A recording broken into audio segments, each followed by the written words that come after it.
विगत दिवस में आपने श्रवण किया कि शुद्ध ब्रह्म कैसे ईश्वर कहा जाता है। अब आगे एक जिज्ञासु ने शंका प्रकट की कि तत्वज्ञानी पुरुष या गुरु अपने शिष्य को तत्वमसी महावाक्य द्वारा बोध कराते हैं कि यह जो चेतन स्वरूप ईश्वर है वह तू ही है, तेरे और उसमें कोई भेद नहीं है। किंतु जीव तो अल्पज्ञ है और ईश्वर सर्वज्ञ है।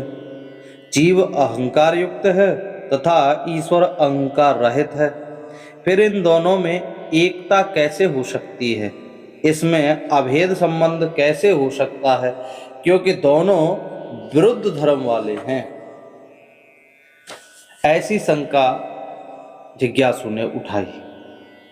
वह द्वैतवादी धारणा के कारण उठाई गई शंका है, जिसमें जीव को अल्पज्ञ व ईश्वर को सर्वज्ञ तथा जीव को अहंकारी और ईश्वर को निरहंकारी माना गया है।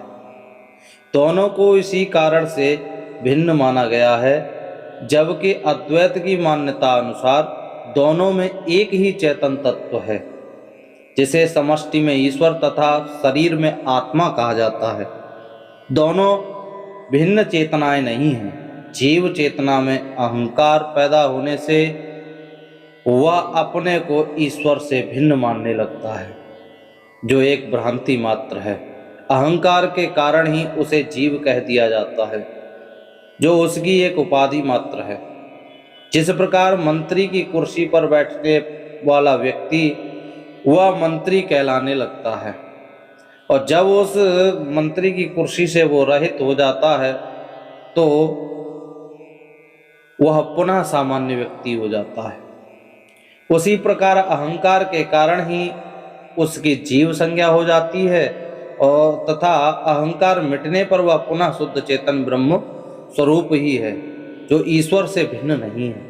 इसका बोध उसका गुरु ही तत्वमसी महावाक्य द्वारा कराता है कि वह जो ईश्वर है वही चैतन्य स्वरूप आत्मा तू ही है।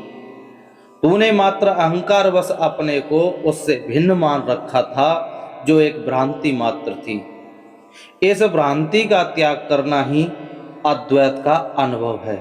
अहंकार रहते हुए तुझे द्वैत का झूठा भ्रम होता ही रहेगा। वास्तव में तू उससे भिन्न नहीं है। इसलिए तत्वमसी महावाक्य ही उसकी इस अज्ञान जनित भ्रांति को मिटाकर उसे अद्वैत की अनुभूति कराता है। इस अहंकार के कारण ही वह अपने को स्थूल व सूक्ष्म शरीरधारी जीव समझ बैठता है।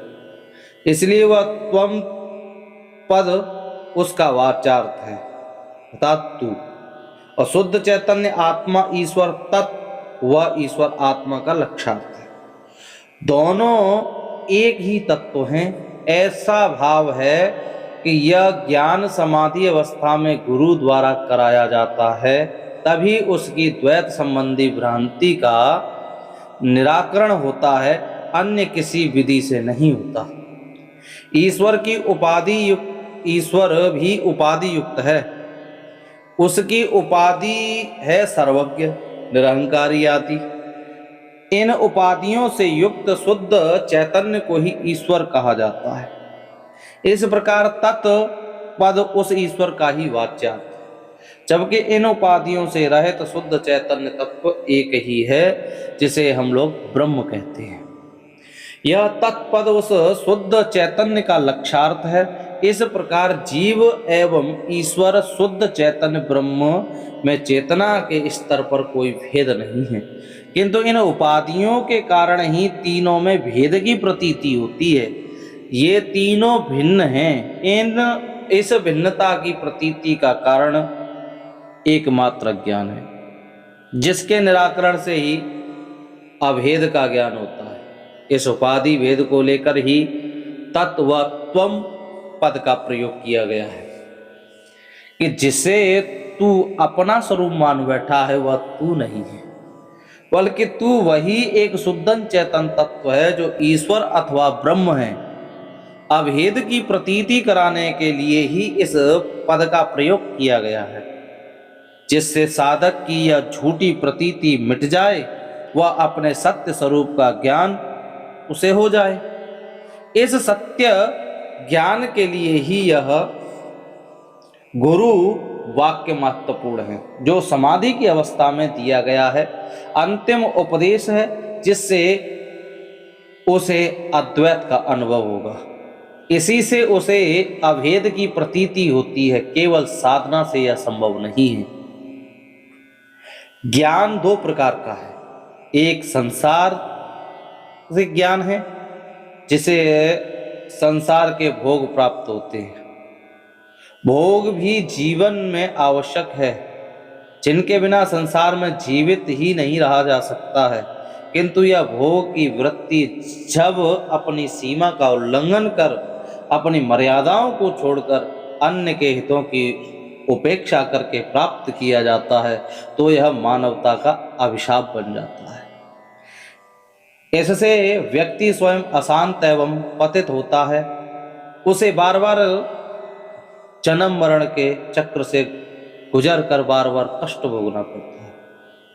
इससे मुक्त होने का एकमात्र उपाय है कि इन सांसारिक भोगों से मुक्त होकर परमानंद की प्राप्ति की स्थिति का अनुभव करना। इसके लिए आत्मज्ञान ही एकमात्र उपाय है, जिससे वह इन सांसारिक भोगों से मुक्त होकर आत्मानंद का भोग करता है। यह जीव चेतना की सर्वोच्च अवस्था है, जिसे प्राप्त करना प्रत्येक जीव का परम उद्देश्य है। मुक्तावस्था के लिए साधन चतुष्टय के बाद गुरु उसे तत्त्वमसि का उपदेश करता है, जिससे उसकी जीव व ब्रह्म की भिन्नता को, जो झूठी प्रतीत होती है, अज्ञानवश हो गई है, वो से मिटाकर दोनों की एकता का अनुभव करा देता है। साथ ही वह सभी प्राणियों के भीतर एक ब्रह्म का ही अनुभव करने लगता है। सभी प्राणी उस एक ही ब्रह्म के विभिन्न रूप मात्र हैं। इस ज्ञान से वह किसी में भेद नहीं करता, उसको अपना ही रूप मानता है, जिससे किसी से द्वेष नहीं करता। ऐसा व्यक्ति ही जीवन मुक्त होकर परमानंद का उपभोग करता है। यही जीव की आदर्श अवस्था है। इसी के कारण वह जीवन मुक्त हो जाता है। अब जीवन मुक्त कहा, जीवन मुक्त कैसा होता है, इसकी चर्चा कल के पुस्तक में करेंगे। बोले सच्चिदानंद भगवान की।